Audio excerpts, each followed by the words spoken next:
how do I stop early extension? How do I stop early extending? So if you're not familiar with what early extension is, basically early extension is, yep, sweetie, you're in the way.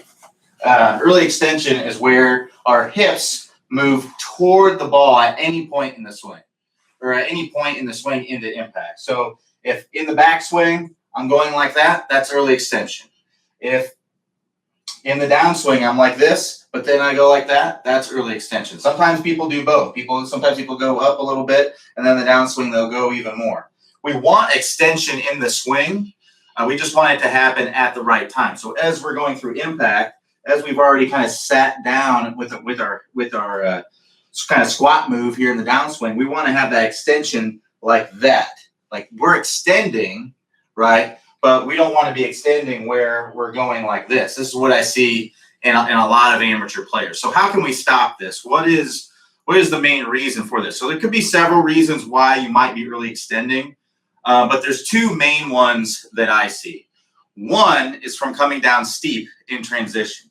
So what that means is in the downswing, I got this club shaft too vertical.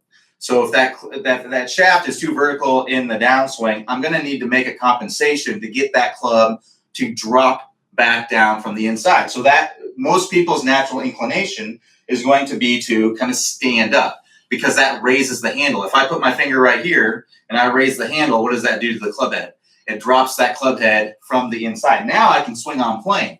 The problem is when I do that, I'm going to flip the club through impact. I'm going to have toe down contact, most likely. I'm going to hit a lot of thin shots. So it's going to be a little bit more difficult to be consistent when you do that. But you can hit functional golf shots when you do that because you're getting the club on plane, right? It's better than the alternative. The alternative is to come over the top, to swing way over the top. The other alternative might be to really kind of stick the club into the ground and chunk it, really dig down deep into the ground. So those are both alternatives that we don't want, because if you really cut across the ball, that's going to be a big time slice and or a pull of the shot if you're able to hit it solid, because a lot of times when you're swinging across the ball like this, it's hard to catch the ball in the center of the face. A lot of times you're going to end up with toe strikes or even some shanks, right? So getting this club to work, stand up to get the work down on plane, it's a functional way to hit the golf ball. So you're doing it in an effort to hit a good golf shot,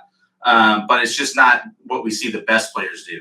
The other thing is how we're used to squaring up the face. And these can kind of go hand in hand together, but basically when you release this club early, that is a means to square up the face, because releasing the club early actually closes the club face, right? So if we have this face open and then we have to close it late and we'll release the club to release it or to square it up late.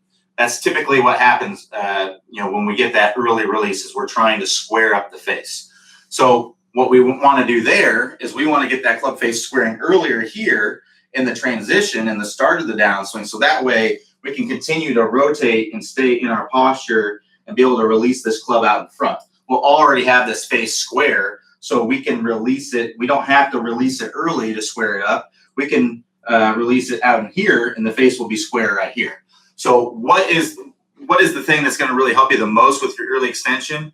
It's most likely going to be the move course. So what we do in the move course, and this is a course that's included in your membership, what we do in the move is we get you to where you're shallowing out the club. So what that means is we're just trying to get that club on plane as early as possible in the downswing. So if you have the club up here in the downswing, in the backswing, we want to get that club to where it's shallowing out, flattening out. So now this club's on plane. I don't have to stand up to get it back on plane. I can continue to stay in my posture and rotate through impact. And then we also, in the move, what's also part of the move is squaring that face earlier in the swing. So that's turning that handle, that's twisting that handle. So that's going to be from the wrist going like this, twisting with the lead wrist like this, kind of like a throttle move with your motorcycle. And then the trail wrist is going like that. So if I do that with both of those wrists, you can see that that's closing the face. So if I don't have to stand up because I'm making room for the club to release early, I can release this club more out in front and stay in my posture and be able to not stand up out of it. So those are the really two biggest P's. Now we have a big drill that we use in the move course that's very, very effective. I found it to be very, very effective with a lot of students. It's the tennis racket drill. So I have a tennis racket right here. You don't have to have a tennis racket to do this drill, but this is a fantastic drill to give you the visual of what's going on. The reason why is because with this club, when it's out in space, it's hard to see where it's pointing and what's going on with it. Whereas with this, we know exactly where those strings are pointing. It's very, very obvious. And what's really cool about this as well is you can get in some reps at home. You know, a lot of times swinging a club, you don't have space at home, or you don't want to take divots in your yard. You can get in some good reps with something like a tennis racket. Like this is just an old tennis racket that I had from high school. I think I paid $15 for it. It's nothing compared to most training aids that you may have bought.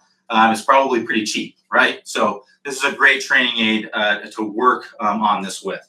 So what I do is what we do in the drill, in the tennis racket drill, is we're going to go up to the top, take your normal backswing, all right? And then as you start down, you're going to start getting the strings to be pointing up to the sky, and then also at the same time pointing toward the camera, kind of out away from you.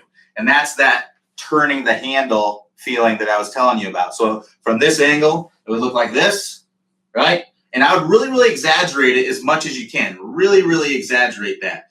Get that to where it's really almost like it's parallel to the ground, and then it's turning toward the camera as much as possible. If you overdo it, then you can always ease off of it. But I would just try to really, really exaggerate it.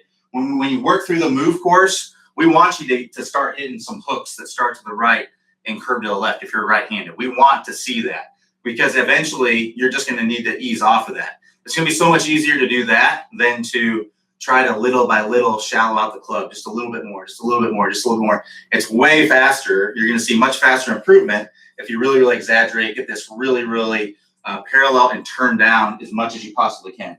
So then you get into this position right here. If you look at it from this angle, you're going to go here. We're going to shallow it. You can see my wrists are really turning. And now from here, you're going to feel like you can just turn your body. You can kind of do that squat move that we've talked about in the past. You can get that knee pointed out here, and you can really turn the body and get into a great impact position right here, and then come all the way through into the full finish. If you do a lot of those, I think you'd be surprised. If you did this for a half hour, every single night, I think you'd be surprised at how well you're going to start getting these feelings. And like I said, you don't have to use a tennis racket. You can use a real golf club. It's just easier, I think, to visualize with that. So if you're having trouble with early extension, you look like that at impact where your hips are moving toward the golf ball, everything's squared up to the golf ball, and you want to look like this when you're coming into impact where everything's opening up and you're getting some good forward shaft lean here at contact. You're getting some really good compression on the golf ball. If you want to do that, then I'd highly recommend working through the move, and specifically that tennis racket drill is a really good one. There's several drills in there that are really, really good, but that's one of my favorites in there, and that's the one that we hear from members all the time saying, this is the best drill out there. Everyone needs to do this drill. So stay tuned for a preview of Clay demonstrating the tennis racket drill in our very popular The Move course, only available to All Access members on the website. If you'd like the full version of the tennis racket drill, all you have to do is click the iCard, which will pop up on your screen, or select the link in the description below. Play well. Good player problems. We're going to talk about shallowing that club shaft out as we're starting down, as we're doing this rotating of the face that we worked on in the last video. As we start this downswing, what you'll see with basically all of the top players is instead of coming kind of over the top and letting the hands come out away from their body, letting the club come out away from their body, again coming down steep into the ball and then having to open up, kind of fillet open the face and add loft to it. The flattening of the shaft should happen as soon as we start down. So as we start this downswing, what we want to have happening here, you can imagine that if I draw a line from the hosel of my club up through my right elbow, that's my swing plane line, my elbow plane. As I go to the top of the swing, I'm going to be slightly above that. And then as I start down, I want my hands to start to shallow out. I want the club to shallow out inside of this elbow plane.